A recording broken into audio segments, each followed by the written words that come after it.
ទម្រង់ការបើកសិទ្ធិរកលុយមាន3ប្រភេទបងប្អូនបាទបងប្អូនជាច្រើនក៏តែឆ្ងល់ក៏តែសួរអញ្ចឹងណា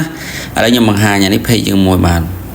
ញ្ចឹងនៅថ្ងៃទី19ខែកក្កដា2026បាទក្រុម Facebook គាត់ដាក់ប្រស្នាមួយ challenge មួយគឺឲ្យ page គ្រប់ page ទាំងអស់ដែលចង់ស្នើសុំរកលុយតាមរយៈ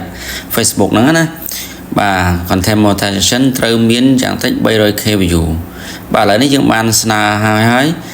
យើងបានគ្រប់តាំងពី6ថ្ងៃមុនម្លេះឥឡូវយើងឡើងដល់716,000ណា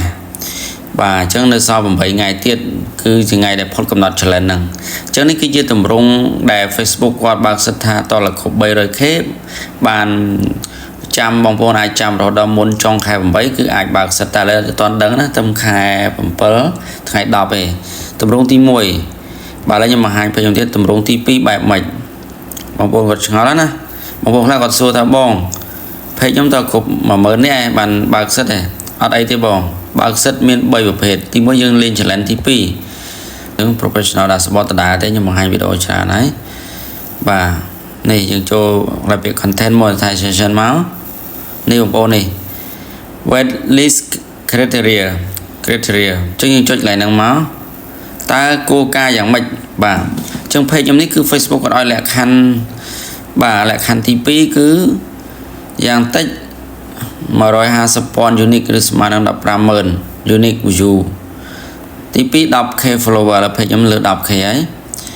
ទី3 post at least 3 years in the last 19 days ខ្ញុំអត់សូវបាន post នៅ page នេះហើយ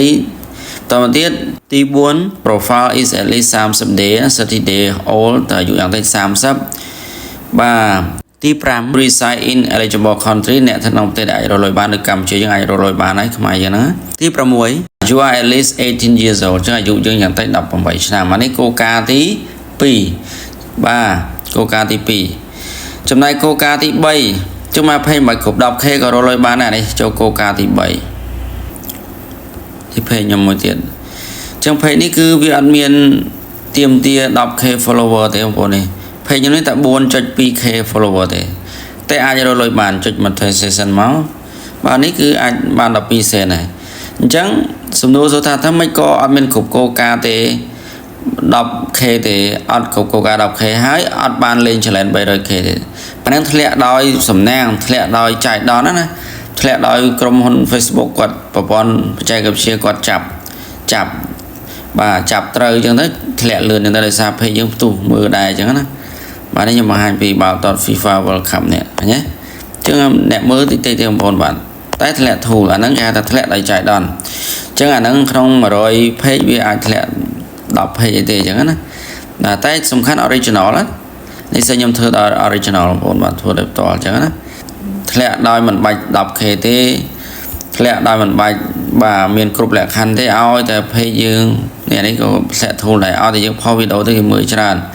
អានេះសិចូលលក្ខខណ្ឌទី3បងប្អូនបាទហ្នឹងហើយនេះធ្លាក់ធូលហើយអញ្ចឹងបងប្អូនដែលចង់រកចំណូលតាម Facebook គឺត្រូវយល់អំពីលក្ខខណ្ឌ3ហ្នឹងបងប្អូនខ្លះគាត់តាក់ទងមកគាត់ចង់ទិញ page រកលុយអញ្ចឹងទៅតម្លៃពីមុន99ចុះដល់សល់69គាត់ថាបងភេទប្រហែលខ្ញុំថា 2k ទេចុះមិនអញ្ចឹងគេគោលការណ៍វា 10k អាហ្នឹងហើយដែលចូលគោលការណ៍ទី2តែ page ខ្ញុំចូលគោលការណ៍ទី3គឺធ្លាក់ធូលតែម្ដងបាទយើងមានបច្ចេកទេសក្នុងការធ្វើអញ្ចឹងបើសិនជាបងប្អូនចង់ទិញ page រកលុយស្រាប់មិនបាច់ចាំទី1ទី2ព្រោះសិតរងចាំហើយអញ្ចឹងតាក់ទងមក$69 free set up កុងលេខមកស្អាតមានវីដេអូកាត់តវីដេអូតាមកម្មវិធី CapCut ក៏ដូចជាបងប្អូនដែលចង់លក់អីវ៉ាន់ដៃលើអនឡាញគេចាប់$40ស្មើមួយថ្ងៃ1500ទទួលបាន page ចំនួន 3k follower យើងមានទី2ទី3បាទបងប្អូនមានចង្អល់អាចឆាតចូល page ហើយបើសិនជាបងប្អូនគិតថាវីដេអូនេះមានថាប្រយោជន៍កុំភ្លេច follow page ពួកឯងដើម្បីទទួលបានការបញ្ចុះតម្លៃពិសេសក៏ដូចជាទទួលបានគីផ្សេងៗផងដែរសូមអរគុណបាទ